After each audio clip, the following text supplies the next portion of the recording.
Jornalista, cronista, novelista e poeta, Odilo chegou à Academia Brasileira de Letras em 69 e foi incluído entre os membros da Academia Internacional de Cultura Portuguesa.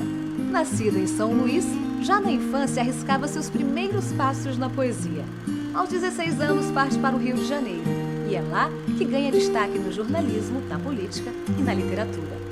Da antologia dos poetas brasileiros contemporâneos, Manuel Bandeira considerou um poema de Odilo como um dos mais belos da poesia de língua portuguesa.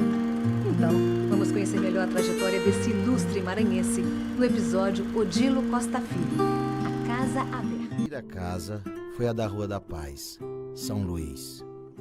Nela, nascia em 1914 o primeiro filho homem de Maria Aurora e Odilo. Batizado com o nome do pai, passaria a assinar Odilo Costa, filho. Porque ele considerava que o nome dele era o mesmo nome do pai. Então, ele dizia que o filho era uma explicação, era um apêndice do nome. Ainda criança, Odilo deixa São Luís com a família e se muda para Teresina.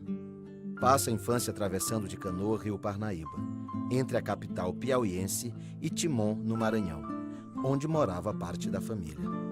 Uma meninice vivida entre natureza e livros.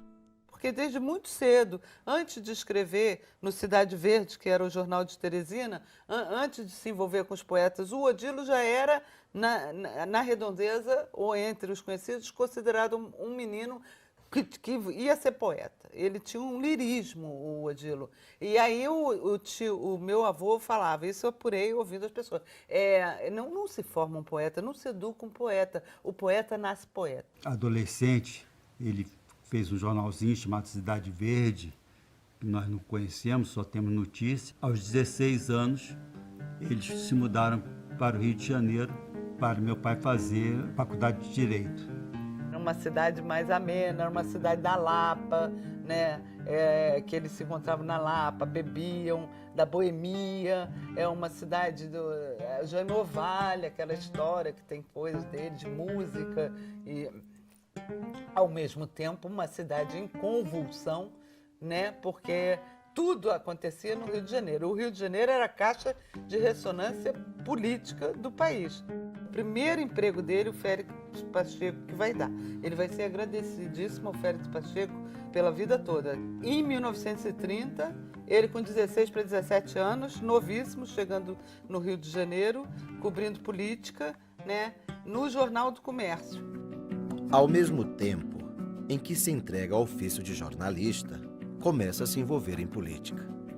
Em meados da década de 40, conhece e se torna o braço direito de Virgílio Melo Franco, opositor da ditadura de Vargas, e acompanha de perto a fundação da União Democrática Nacional.